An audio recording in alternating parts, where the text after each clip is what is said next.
Panel turns the spotlight onto one of the most dynamic and fast evolving areas of modern supply chains: 3PL and contract logistics, redefining competitiveness in global trade. With logistics becoming more decentralized, fast-paced, and tech-enabled, 3PLs are now delivering far more than operational services. This discussion will dive into how India can leverage these capabilities to strengthen its position in global value chains. First, I would like to call on stage our absolutely wonderful moderator for this session, Mr. Chandranath, India Head, Operations, Business Development, Industrial Consulting, and Integrated Logistics, JLL. With deep expertise in real estate-led logistics infrastructure, warehousing strategy, and supply chain advisory, he drives JLL's efforts to shape modern, scalable logistics ecosystems across India and emerging markets. Welcome, Mr. Day.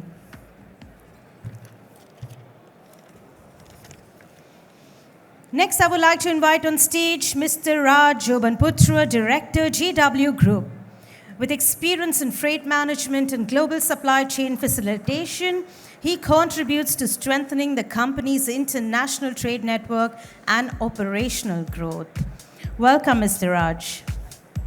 Next, I would like to invite on stage Mr. Sheetal Shetty, Group Managing Director, Capricorn Logistics.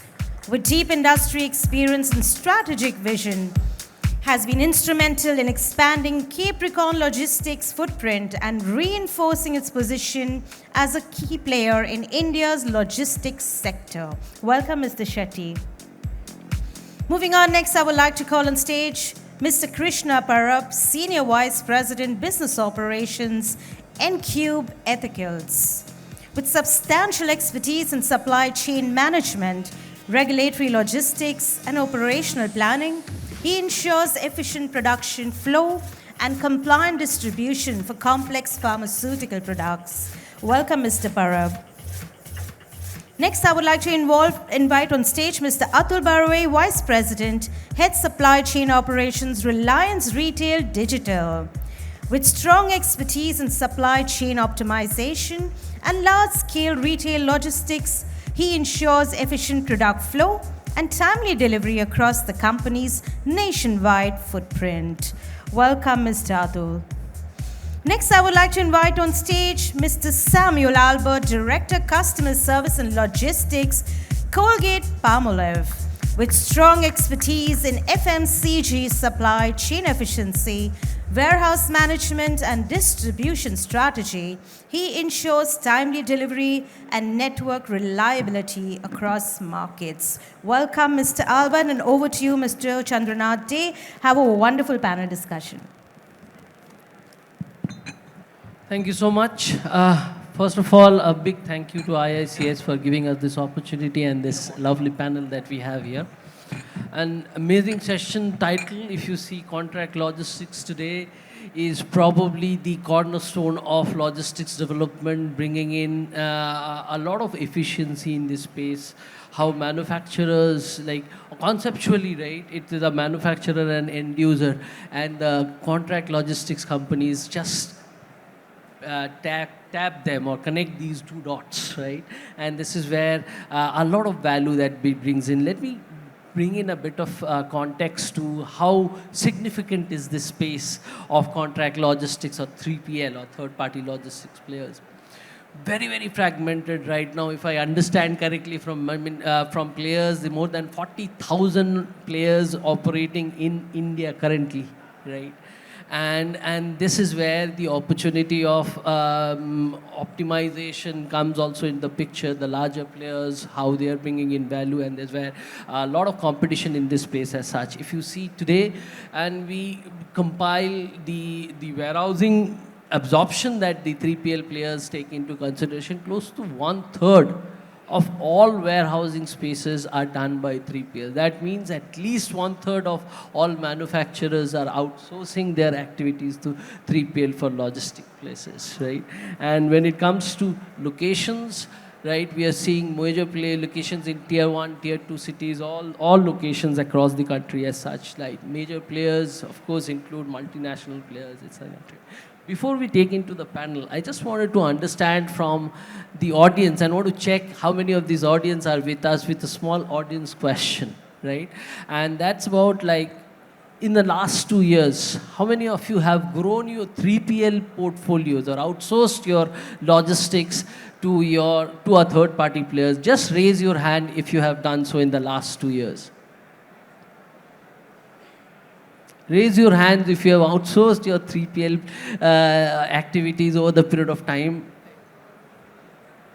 So doesn't look to be very encouraging though, but I believe there's not enough representations as such. But let me, yeah, let me take it to the team with a quick round of questions as such. Probably I'll start with Sheetal, right? You, in terms of in a real-time visibility, how important is it now for your cargo, for customers, etc.? On a scale of 1 to 5, if you have to score them, right? 5 being the most important, and a few words about that, please. Yeah, I would definitely say a 5, because today I think visibility is the key to all everybody in the, especially in the manufacturing sector, or even the trading sector. I think visibility is the key to how you get your goods to the customer or how you get your raw materials to the plant. I think cuts down a lot of engagement between parties, and as long as it's digital and as long as it is visible, I think that's the way to go. So definitely a 5. Wonderful. So real-time visibility, and that's probably the objective of the government also, to give a end-to-end visibility of a cargo from plate, from the manufacturers to the consumer's plate, right? And I agree to him 100%. Okay, let me go to Mr. Parab, right? And like, you have seen the sector for a long time now, one of the most experienced among the panel, right? To you, how has the compliance standards in the country changed over a period of last 5 years or so? If you have to give it a positive approach, probably give some idea about, on a scale of 1 to 5, how much it will be. Before that, Chandranath, let me deal with what you said, started with. You asked us a question as to how many have, moved to 3PL, okay? And, I have been in the industry for almost 4 decades. I was in the industry when I was a child in the industry. I have seen my own depots. And today, after 40 years of, I have totally outsourced the 3PL when I retired from this job. So, there has been total transformation, which has happened over 4 decades that I have seen in the industry. As far as your basic question is, where do you rank, this compliance, in healthcare standpoint? I would say that it would be around, 4 out of 5. Why do I say that? Because there is a lot to do in the various segments. Now, supply chain has got multiple nodes, okay? You have your own, controlled operation through 3PL, but there is also a big last leg supply chain, from medicine standpoint, where I belong to the end patient. So there are some retailers, there are, wholesalers, which needs to be improved, okay, where the infrastructure needs to be improved a lot, okay, so that, value proposition goes to the end patient. And there are a lot of positive things were happening. For example, there are good distribution practices which are getting emerged. Government is promulgating the new act. There has been, Schedule M, revised Schedule M, which is a manufacturing process which is refined. There is a setup in Delhi which is called a CDSCO, which is monitoring the health, operations very efficiently. From custom standpoint, there are, faceless valuation which are happening, which was the past wasn't there. So there have been positive things which are happening, but to me, a lot needs to be done in this area to have the perfection achieved in time to come. And I'm very positive about it. I agree, right? Compliance is something which government is taking very conscious steps, right? From e-way bills to everything in which has changed over the period of time is brought in a lot of change in the country, where especially in terms of compliance, right? Atul, I will go to you for the next one, right? Reliance is one of the biggest absorbers of warehouse spaces in the country, right? And I believe that in order to bring in efficiency within your warehouses, it's very important to have automation or to some extent mechanization, right? So how important has automation as a buzzword to you in the operations of your warehouses, and has it brought in a change in the cost structure over the period of time?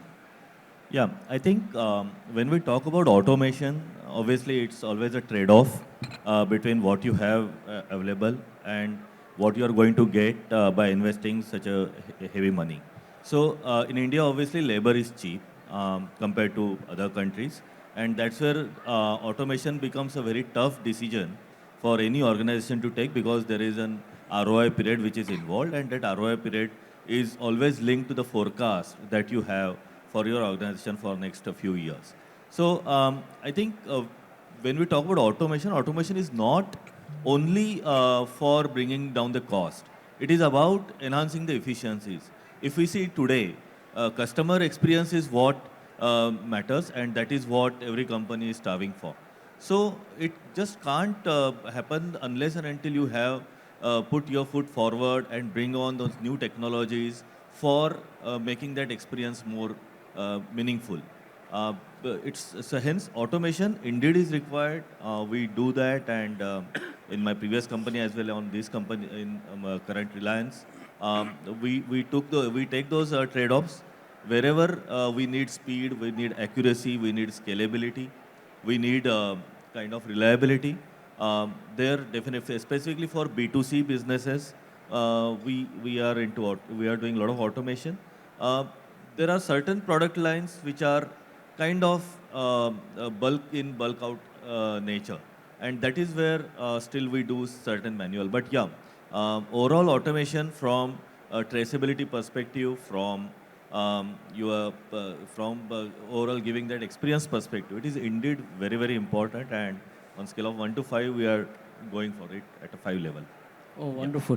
So I understand, like, if there's a manual, if there's a automation in between, somewhere India is somewhere in between mechanized level, right? And because it's still doing that trade-off between cost versus other aspects, India still can afford that kind of cost to be to a mechanized activity as such.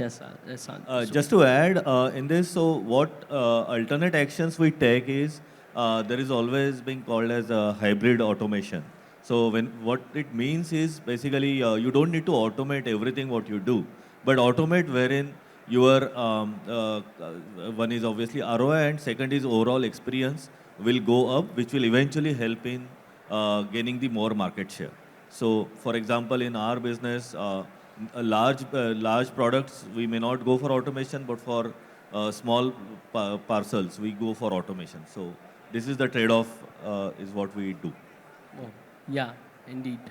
Okay, Samuel, I'll go to you. And I have a specific question on sustainability, right? It's gaining importance globally, right, for a multinational company like yours. How have you seen India operations giving importance to sustainability in your logistics pattern or logistics supply chain over the period of time?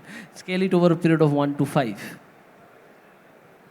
At the cost of being cliched, it is 5. But I'll tell you the reasons why it is so.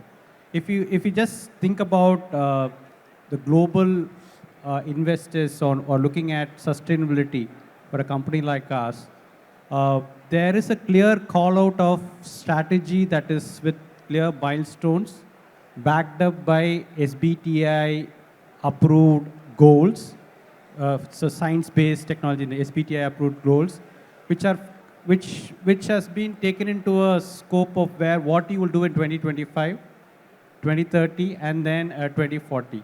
Sustainability, along with net zero, is a goal for a corporate at a corporate level. Specifically to your question, Mr. CD, in terms of how it translates to India, there's no difference in it. I mean, India is one of the major markets now. We are no longer the third world country. India governs strategy in a global level. We are no longer the second fiddle to anyone across the globe. With that being the background, India does become a very important cog in the wheel for anything that a global company comes into picture. And I think my current company is no different. India does be a big part of the business and also in initiatives like sustainability. So just to give some numbers, right? We are looking at a net zero by 2040. So for that, the first milestone is in this year. We need to be 20%. 42 by 2030, and then ultimately cross 90, where you can touch by 2040. So it's very important. And as a company which is in an oral care business, toothpaste, many of you would have grown up, right, brushing with the Colgate toothpaste. Today, we can very proudly say, about 5-6 years back, when the company wanted to say that all of our toothpaste tubes will be recyclable, today we already are. So it is not only in thought, but also in talk and walk. What we need to do is something that's very important. So coming back to a long answer for a short question, is it between 1 to 5? I will confidently say it is 5. Wonderful. And we did a bit of a calculations also around, say, operations, sustainable warehouse operations, typically between a comparison between a non-sustainable and a sustainable warehouse. What we found out that the investment that you're making on the sustainable warehouse comes back to you in just about 2.5 years. Right, and there's an overall efficiency of savings in electricity cost by close to 30 to 40%, right? And on this same topic, let me bring it to Raj, right? Because you handle a large portfolio of cold storages, which has a lot of power and consumption. That's how do you kind of consider sustainability in your projects as such before we move on to anything else? Yeah, just a follow back. Thank you for the question. So sustainability is the core of any logistic activity today. As cold chain, yes, we tend to burn out more carbon emission, but as an organization, it's very essential the type of refrigerant gas that you use. It starts from there. The power, the electricity that is generated from solar, you can do rainwater harvesting. And most essentially is the way you are designing your entire cold storage. Since you asked me very specific for a cold storage, you don't let out any hot gases in the environment, the type of refrigerant gas you use, the type of equipment you use, it all clubs in to say that yes, you can move into a more sustainable cold storage. And to add to it, moving to a net zero concept, where you want to say that you want to go paperless, you want to ensure that everything is digital, everything is on a screen. You have a pin to, you can track and trace every case, every piece that enters your facility. That is very much possible today, in which we are privileged to do that today for a lot of our customers. Thank you. So Raj, I'll again continue with another piece, because we're talking about cold storage, and palletized cold storage is just about picking up in India, right? Compare it with global markets. How do you position India as a palletized market in demand supply, right? And how do you see this growing in the next 5 years? So if you actually see the cold chain markets, the palletized cold chain markets, India as a market, the requirement is close to about 75 to 80 million tons of storage is required, whereas the existing capacity is close to only about 35 million tons. So we are approximately less than half. Secondly, a lot of these installed capacities are focused on product-specific things like potatoes. They are more there in the product growing states. Let's not forget, the e-com business, the pharmaceutical business, the frozen business is growing extremely rapidly. Putting things in a correct perspective, I'm sure Mr. Parab can add a lot of value to it since he's from the pharma background. The number of food products, the frozen products that get spoiled in the entire supply chain. We don't have qualitative facilities which have got compliance, which have got standardization, which have got all the required facilities, starting from temperature monitoring systems to adequate infrastructures. The road network is not adequate enough as well, because of which is not only affecting our food supply chain, but is also affecting our pharmaceutical supply chain. And cold chain as a product is a backbone to the food and the pharma industry today. It is no longer a privilege. It is a necessity for our country to develop stronger cold chain infrastructure to support our humanity. Okay, Raj, I believe he agreed 100% with you. Just one more point here in terms of transportation of gold is 3x than that of a normal, right? Is this its statement correct? And if and how do you kind of optimize this cost of transportation of gold components? It's not really 3x. It's not really 3x. Yes, it is far more expensive than the regular because of the temperature, but it is not 3x. And it's eventually about what type of infrastructure that is required for the product. If you look at the product needs, and if you thereafter compare it as far as cost per kg or cost per product, you would actually observe that if you have an efficient cold chain transportation for the product that is needed, the cost of transportation is far more lesser compared to the degeneration of the product. Absolutely, absolutely. I have an experience to share in this. One truck of ours, when it goes, it is costing 3 or 4 crore insulin truck. Imagine if something goes wrong. What is the value at stake? And therefore, this cost is not a per unit cost one should measure. The cost of the cost, it will be it has to be borne in case something goes wrong. So that is something which is really worthwhile, and the amount of inferior goods that will go to the market in case of cold chain, the value proposition. And let's not forget, we are also getting into more sustainable transportation as well. And with the road network developing, I'm sure the cost is going to further reduce. Correct. Okay, Mr. Parab, I'll go again to you because we are talking pharmaceutical and cold chain. Like you mentioned that you have outsourced 100% over a period of time to a 3PL company, right? And in that way, right, what are the key parameters when you choose a 3PL company for your manufacturing or especially for your pharma cold chain pieces? What are the top 2 parameters that you consider for evaluation? Absolutely. When we make this decision of outsource, it is a conscious decision because, when you have your own infrastructure owned by you and then you give it to somebody, there's a risk attached to it. So we have to be extremely cautious. When we did this exercise, 3-4 parameters which are to be really respected and can be should be evaluated. One is the orientation of the partner to the quality and compliance. Okay, we have to be very, very cautious and careful in selecting the third-party service provider. Looking at his background. Okay, for example, if I want to have a party, okay, who can take care of my insulin, which is coming from Germany in a refrigerated manner, I will have a partner in my mind like JW. Okay, or Raaj, who I am sure has a fantastic facility, who I am sure has the requisite infrastructure in the event something goes wrong. So this is one, and I'm sure about his orientation and respect to the quality adherence, in delivering what is required in this process. So that is something which is a paramount. This is non-negotiable. I also must look at his ability to provide the backup facility in the event something goes wrong. For example, if I choose a transporter for cold chain, okay, I should choose the transporter who should have a infrastructure on the way somewhere in Gonda near Kanpur. If something goes wrong, he should be able to replenish or get hold of another truck to Gonda near Kanpur and reload the entire insulin. And therefore he should have a network. Okay, he should be, having the capacity to manage that. So these are the 2 things which comes to my mind when I really choose a partner for third-party logistics. And besides the other financial, etc., these are not so. But quality orientation and the infrastructure capability is something which we should look at. Wonderful. Thank you for your kind words. Okay, Sheetal, let me come to you, right?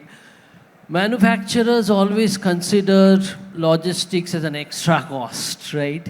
And they always tend to reduce that. And I'm sorry for this, but everybody, always there's a cost pressure on a third-party logistics player. Like it is called like considered like a sinking cost.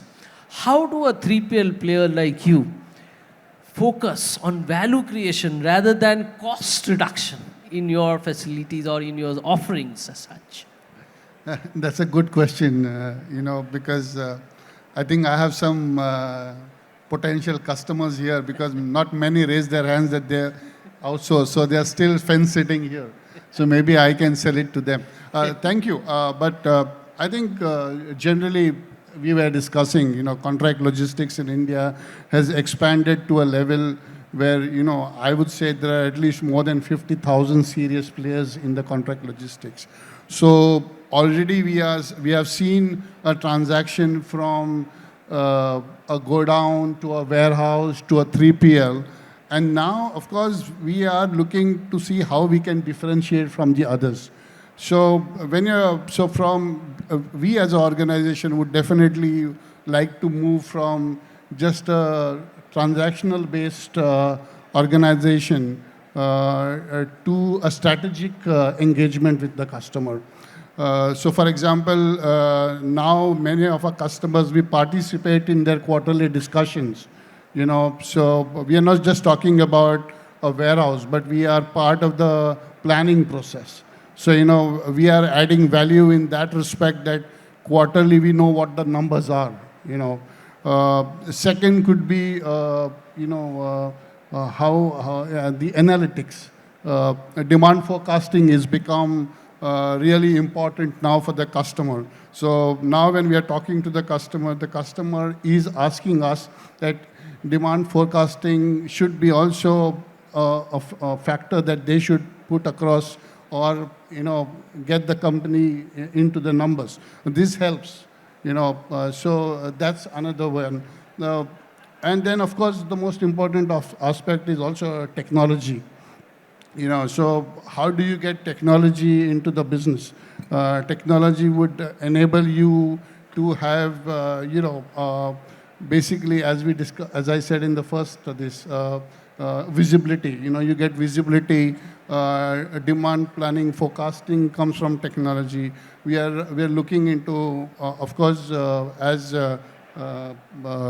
we said that probably, in India, robotics is still not very essential because the cost of people is still not so high, so compared to robotics. But yes, robotics in our other countries where geographically we are present, robotics definitely is part of the process that we are going to the customer. And then, of course, we want to be part of the growth that the customer wants. So in that respect, we are also engaging to the customer as to how we can reach, he can reach new markets by bringing efficiency into the business. Maybe today, because, it takes 3 days to reach there, for example, Sanofi, if we can have a market where we can reach the insulin 1 day, I think it opens a new market for them. In that respect, you're adding a lot of value. And of course, we are also talking about sustainability because today most of the customers don't consider us as a service provider, but an extended arm of the supply chain. So whatever we are doing, we are engaging the customer into how we can make sure that sustainability is part of the logistics. So not only it helps us to drive the customer towards the value chain, but also in many respects, we also be part of the customer's process in terms of their engagement and their growth plan. Wonderful. I think very, very pertinent in terms of value adds is the future of what we do in everything, right? And let me go to Samuel, right? And your how is FMCG handling different from other sectors, say pharma or etc., when it comes to 3PL handling as such? Yeah, I see 34 minutes. I don't think that would be sufficient to explain that. But just to keep it short, I mean, I would say that different categories have their challenges of their own. And from an FMCG perspective, one that is we see is that the evolving retail landscape, right? Just to give you a background, I just moved into Mumbai the beginning of this year, and I have not stepped into a brick and mortar store in this last 11 months. And I'm not joking, right? With the explosion of quick commerce that is there today, I mean, the number of apps that I have has increased. What was 1 and 2 in the previous city, today I have 7, 8 different apps. I do a comparison and I do all my buying. The retail environment has changed. What used to be about 95% a general trade is now about 60, 65. And we don't know where we will be in next 3 years. So that's a challenge that we are seeing. The explosion of e-commerce, particularly in quick commerce, is something that's a challenge that we have. Which means that for players like us, who are in this industry, where we used to have big, boxes of, warehousing spaces, consolidated in certain geographies, then distributing it to different networks. Today we are looking at servicing dark stores. What would be a neighborhood dark stores? How are we going to meet that challenge is something that we are. Secondly, from a primary business, again, FMCG, by the nature of the category, could be seasonal. Some of it could be seasonal. One is what we call an annual seasonality, some what we call the monthly seasonality. So you are very skewed towards a particular time in your horizon.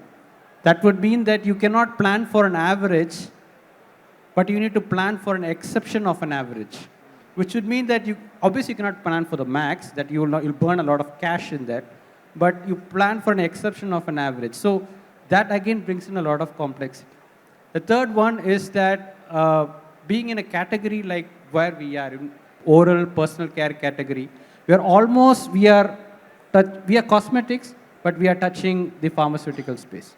So as Mr. Parab explained, we interact with CDSCO for some of the products. Some of it are we promote through profession, which is dentists and so on. So that space is again a challenging one. So in my warehouse, I have an ambient, but I also have a small space where I need to be temperature controlled. And the requirements for those two are so different. So from a logistical profession, the challenges are evolving. It is becoming new. Again, as you said, we are still a cost function, right? Somewhere where with a continuous focus on how we can do the same, more with less. That's something that we are looking at a constant this thing. So, I mean, just to elaborate on that. Today, we are looking at a different network where can I dispatch directly from my plant to my warehouses, though I have regional DCs and hubs in between. That would mean that I burn less fuel from a sustainable perspective. I go faster so that I have lesser inventory on roads, which is cash again. We are looking at, RE100, which is like renewable energy being 100% in our warehouses, be it rooftop solar or, PPAs, RECs, things like that. So I can go on, but to pull the string in this, we see that FMCG being the nature of being being fast, it means that challenge brings into us a lot of complexity that we also need to react fast. I don't think I can put a thinking or hat on and think about, okay, I will ideate and look for a next 12 to 18 months window. That is gone other days, right? We really need to move fast, quick, thinking on the feet, and that is something that I think is coming up, especially I'll go back to my first point, the retail environment change that's happening now. Primarily digital commerce that is happening, mixed with the brick and mortar, smaller stores closer to your neighborhood. That's going to be a game changer. We have seen it in China. I have had my counterpart, we've seen it in China, and we are really going into that space in the next 2 to 3 years. That's a challenge I think we will all be part of as we go in the next few years. Yeah, Samuel, that's precisely also reason most of the companies today have agility as one of the value. And that is what, most of them. Fast most of moving them. consumer goods are getting faster and probably quicker, right? Based on this quick commerce Fast aspect. is now moved quick. Yeah. Quick commerce, right? Quick commerce, So correct. that's very and classic example, right?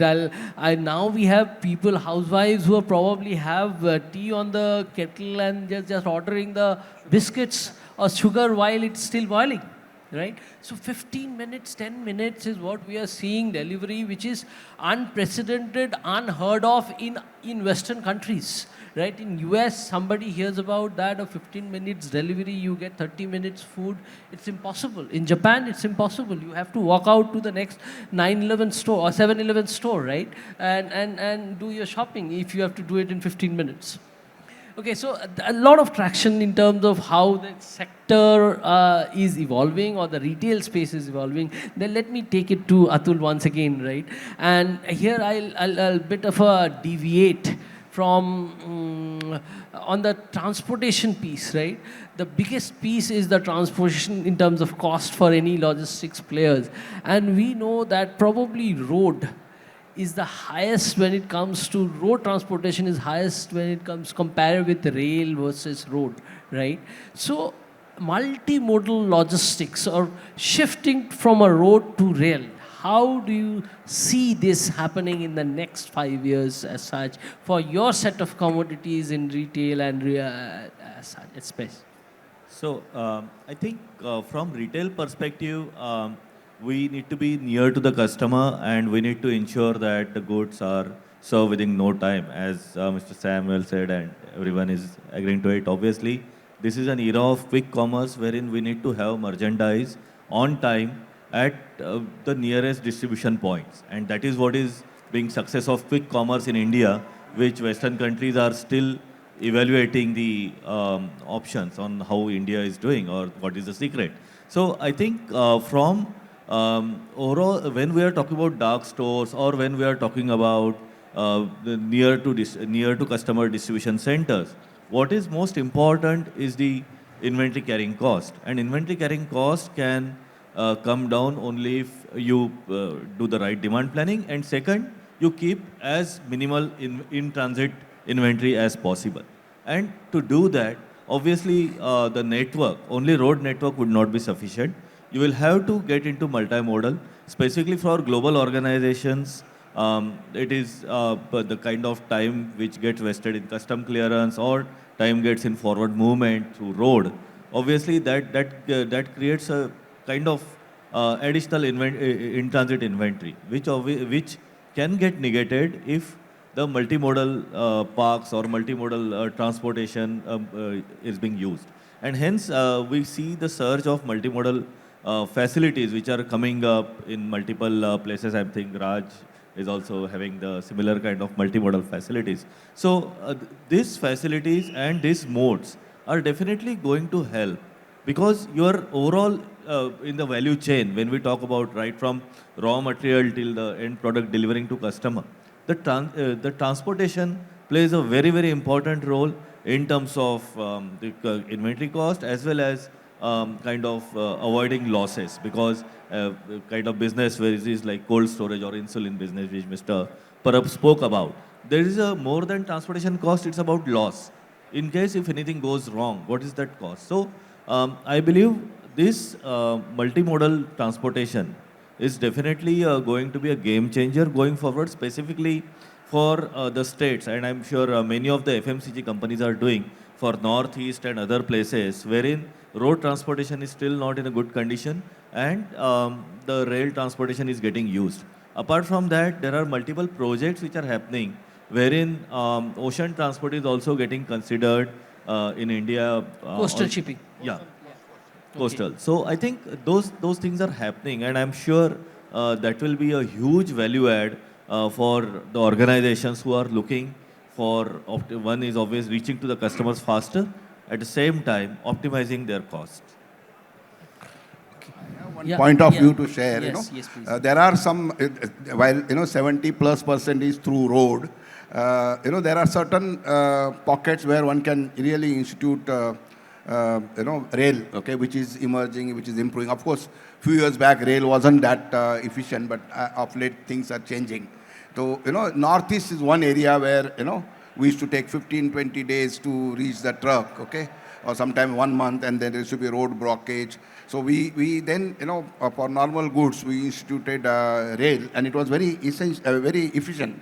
A rail from here to Guwahati will take you 3 or 4 days, but road will take you 20 days.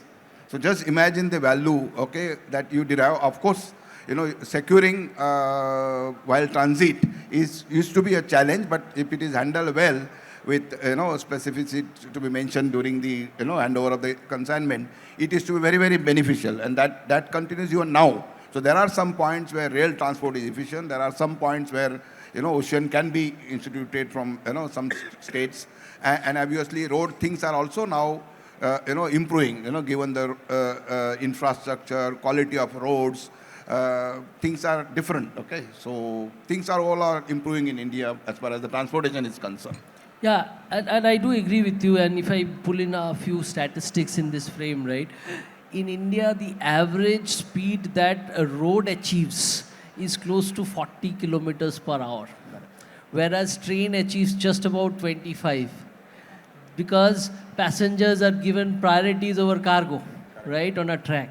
With a DFC, this cost or this speed can go up to 90 because it's on a dedicated track, right? So I think a lot will happen over the period of time after the DFCs are being operational, and you'll see the cost aspect and the time aspect of rail coming into the picture truly after the DFC is being operational. And the first piece, which is the Delhi-Mumbai Industrial DFC, actually that Delhi to Bombay carries more than 50% of India's total cargo, right? So a right piece probably 1 year down the line. We have been hearing about DFC for almost 10 years now, but these are mega infrastructure projects. So these things are happening, lot of changes are happening in the infrastructure space as such.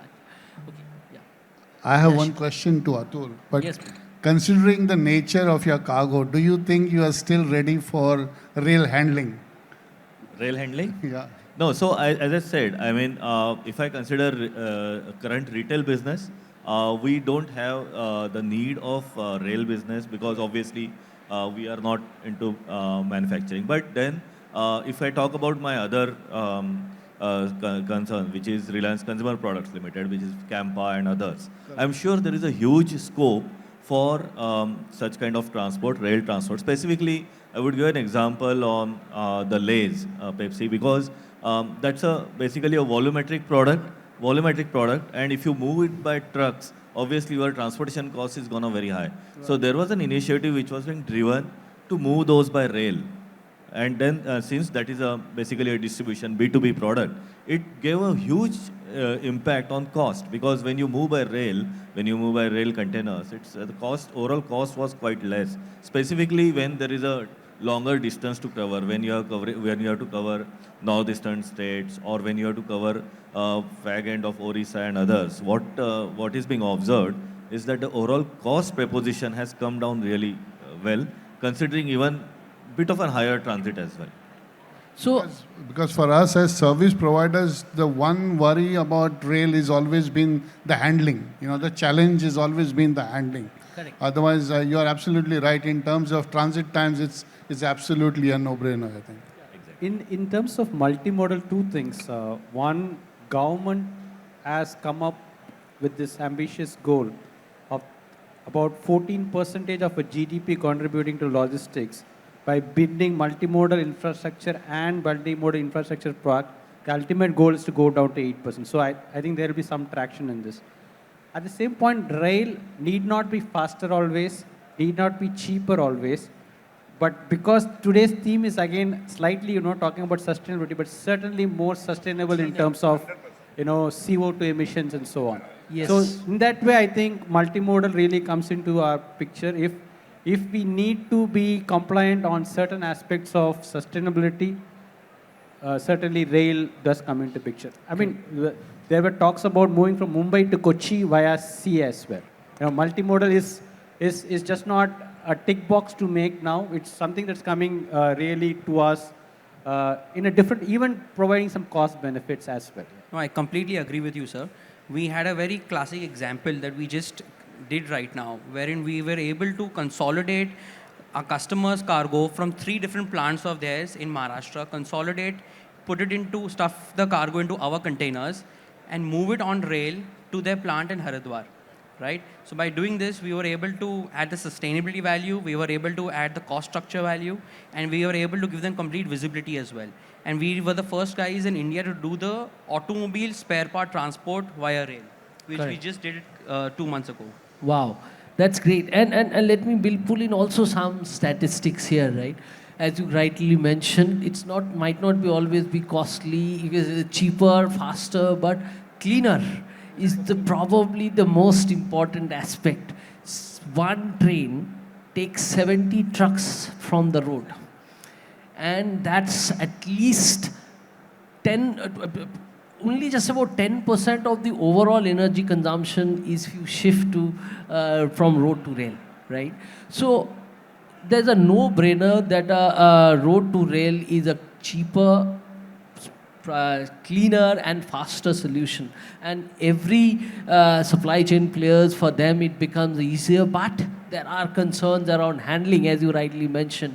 There's a carteling effect which is happening in most of the handling stations, right? You cannot handle with your people. There is a set of people. So Indian Railways probably has to step in and bring in some changes in this, to do these changes in the handling. So, but that's the reason contract logistics and 3PL players like us are important as well. They really add value, because you cannot create those infrastructure of your own. Absolutely. Yeah, I agree. But in most of the stations, 3PL handlers are not even let to enter or handle. That's my point is, like in most stations, there are set vendors which are only loading, unloading can be done by them only. So that's an additional cost to a 3PL, correct? Am I correct in this? Exactly. That's the reason why we are so worried about the handling.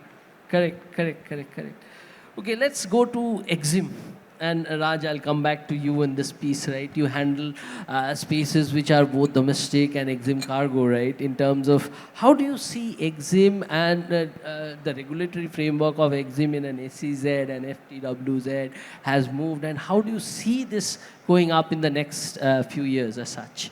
So if you look at India as a market, India is getting more and more focused as a manufacturing hub to the world. With India becoming as a focus point for manufacturing, supply chain will ease out. Yes, there are a lot of compliances in place, which is very good, which is needed. We have a lot of services beginning from a free zone, so that is a SEZ to a FTWZ to a CFS to warehousing, cold chain. So when you put all this in a correct framework, you're able to give a one-stop solution to a customer. And yes, with trade policies changing very dynamically, it does affect us. But as a country, we are very strong on the consumption pattern because of the strong population of 140 crore people that are there in our country, the youngest population in the world, and also the most dynamic in terms of very flexible, very agile, and very adaptive. I think that is what really differentiates our country from the rest of the world. Yeah, agree with you. Adaptive is probably what India is known for, right? How it has adopted to a post-COVID scenario, how it has been resilient. And I have to pull up some statistics again here, right? In the over the period of last 78 years post our independence, right? How India has evolved from an economy which is behind almost most of the world to become the 4th largest in the world, right? And I believe India deserves a round of applause from all of you for its resilience, for how it has come back in post-COVID world, how it has showed the world that it's not about just me or us, it's about the wholesome world of Vasudevaya Kutumbakam, right? That's what they call, right? That's that. And that's socio-political positioning is helping India in its manufacturing domain as such as well. And to add to that, we are also very strong on the technology forum, because we, in our warehouses today, we are focusing on a cobotic world, which is the fusion between man and machine. right? Data, IoT are all essentials, but today we are talking about how we can use manpower more effectively, more efficiently, and introduce more and more machinery into the system as well, but at a most cost-effective way. Because Indians are known to be thrifty, right? And that's the real success secret to our success. कितना देती है? Yeah, I think with that we'll take a few questions from the audience in case you have. Yeah, please, gent, sir.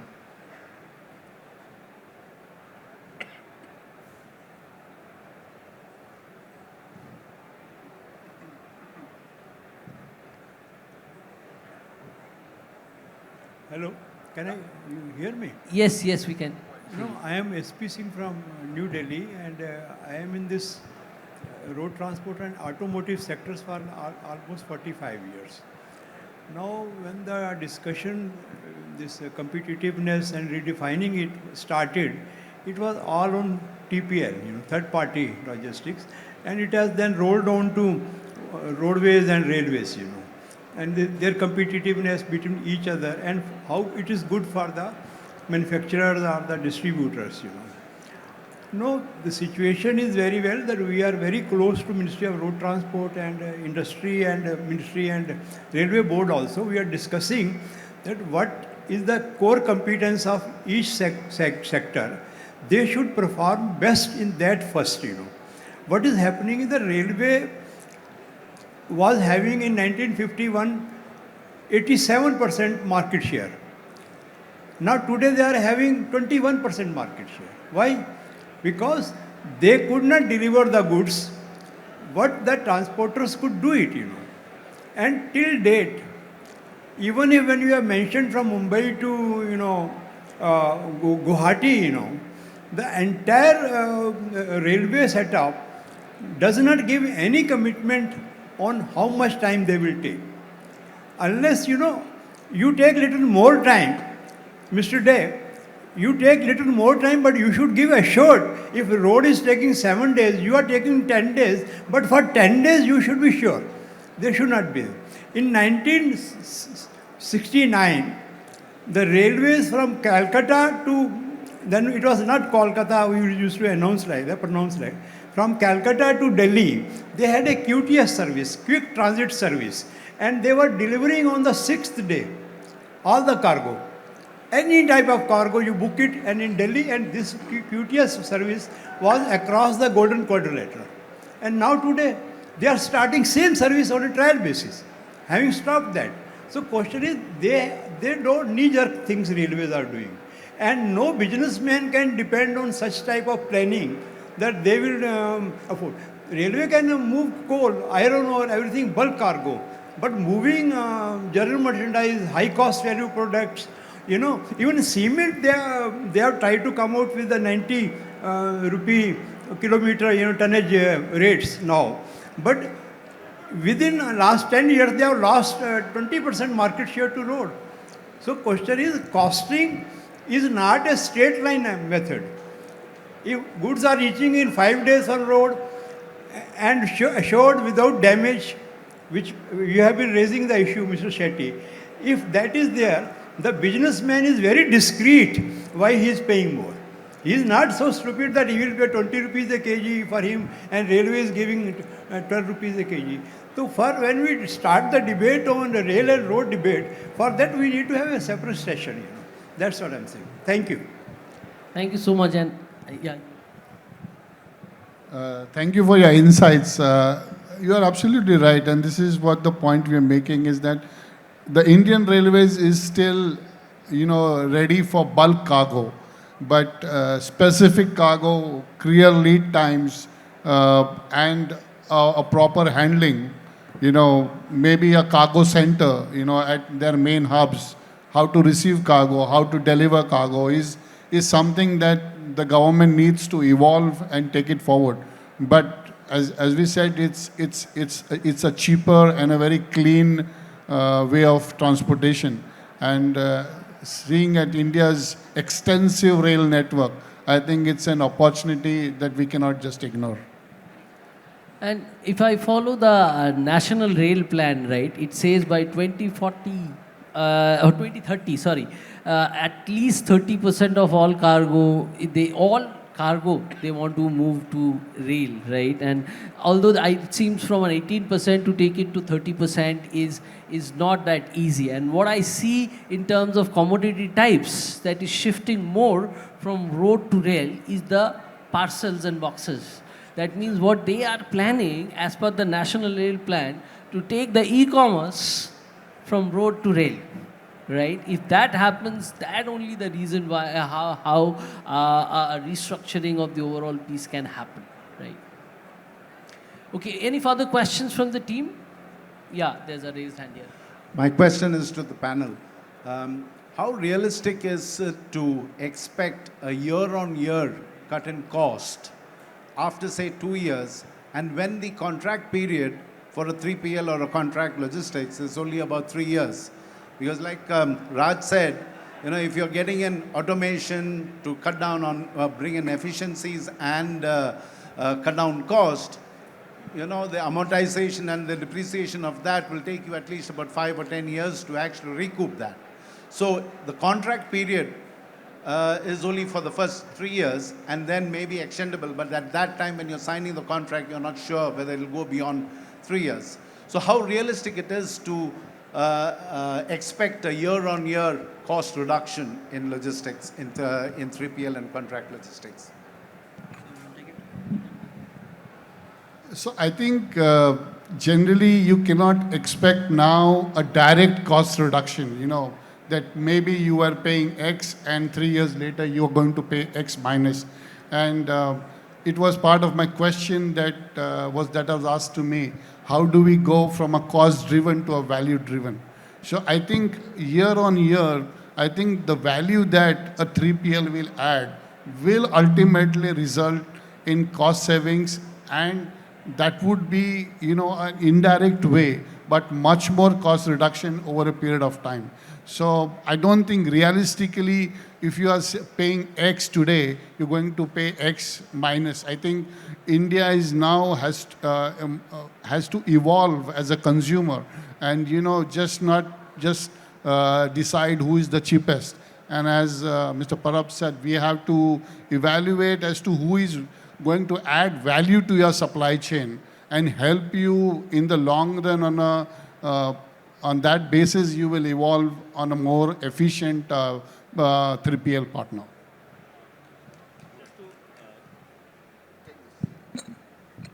Hello. So just to add on what he said, so it's about adding the value, and that is where the cost reductions or cost optimizations do happen. So when we talk about warehouse, obviously the rentals and other piece is one aspect. But other aspect is how are we doing the automation, be it WMS systems or TMS systems, which we are putting in, and because of which the requirement of the manpower or the requirement of the resources, that eventually will come down, and because of that, you gain those cost advantages, and that is what market is operating today. The more we go on automation, obviously there is an investment which is required, but at the same time, there is an ROI, and eventually your cost over the year on year, we see that going down. For example, the warehouse which I used to operate with around 400 manpower 3 years ago, I operate with around 350, 370 today, and with much higher volumes. But that is what the cost savings or cost benefit we do get when we talk about year on year savings. I mean, because as I said, there is no 3PL service providers. It's basically partners for us now. And that is where we get those advantages. Couldn't agree more than what you said, sir. Cost sharing also, when... And sir, it's all about throughput game today. For all users of the warehouse, it's all about how you can increase the throughput from a warehouse. It's not just about a pallet in or a pallet out or pallet in or a case out study. It is about how a consumer, like for example, Colgate, can go to reach a dark store from the same warehouse. How you are able to create a one-stop solution for all the needs. I think that is what will actually help us reduce cost, build efficiency, and thereby get an overall benefit on the table. Please correct me if I'm wrong. Yeah, I think in the interest of time, let me wrap it up. Yeah, you have one more question?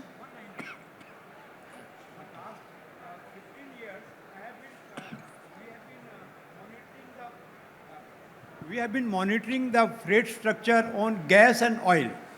And for last 5 years, when the tenders are coming up, for transportation, the competitiveness is so good that in last 5 years, only there is a 3% increase of the freight rate charges. Last 5 years.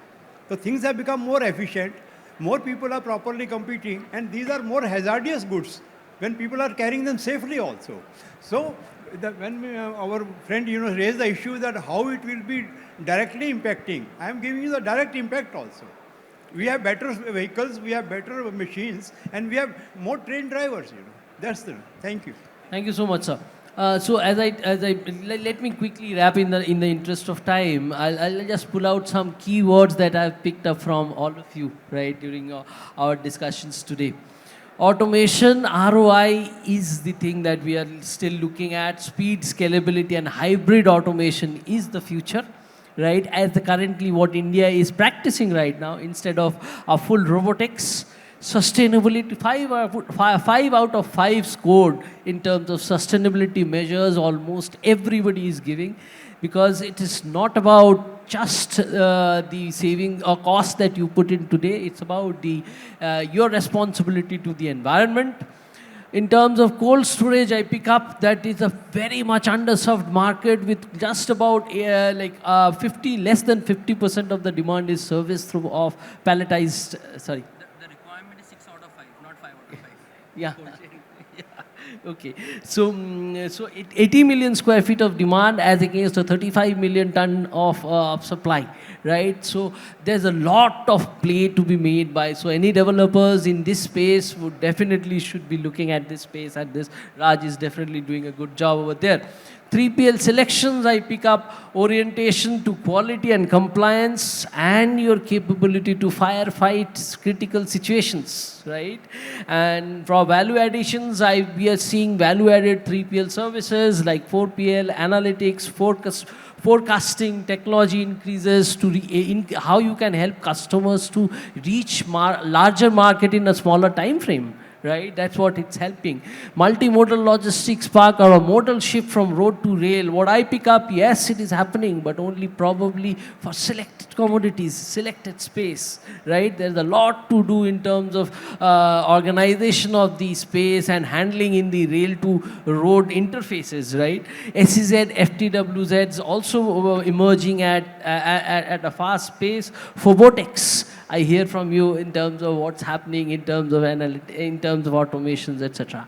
I think with that, I'll close this panel. Thank you so much to all the distinguished panelists for coming here and taking your time out. I hope you enjoyed.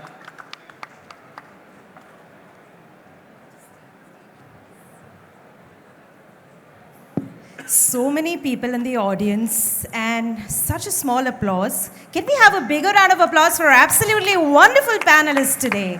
What an insightful panel discussion. And now I request Mr. Mohit Mewani to join us on stage to felicitate our remarkable industry leaders and present them with a token of appreciation, along with our remarkable moderator, Mr. Chandranath Dey. We would first like to felicitate Mr. Raaj Jobanputra from JW Group.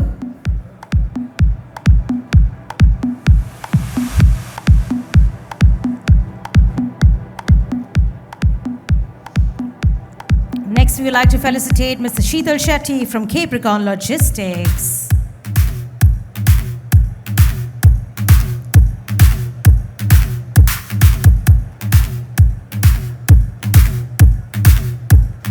Next, we would like to felicitate Mr. Krishna Parab from Encube Ethicals.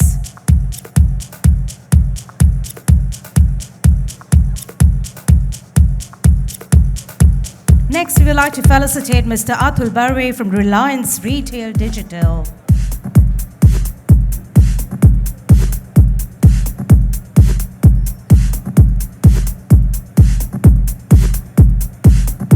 Next, we would like to felicitate Mr. Samuel Albert from Colgate Palmolive.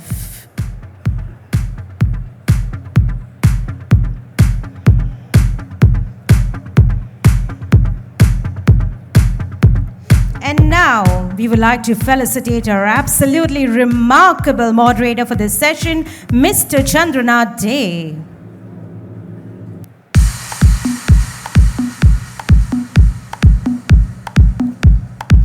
now it's time for a group photograph. All the panelists, can you come ahead, center of the stage, please? Thank you.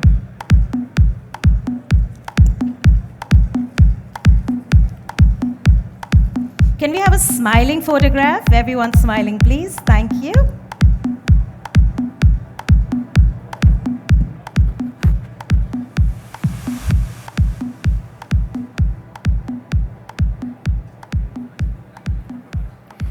Thank you, Mr. Mivani, and thank you to our absolutely wonderful panelists for today.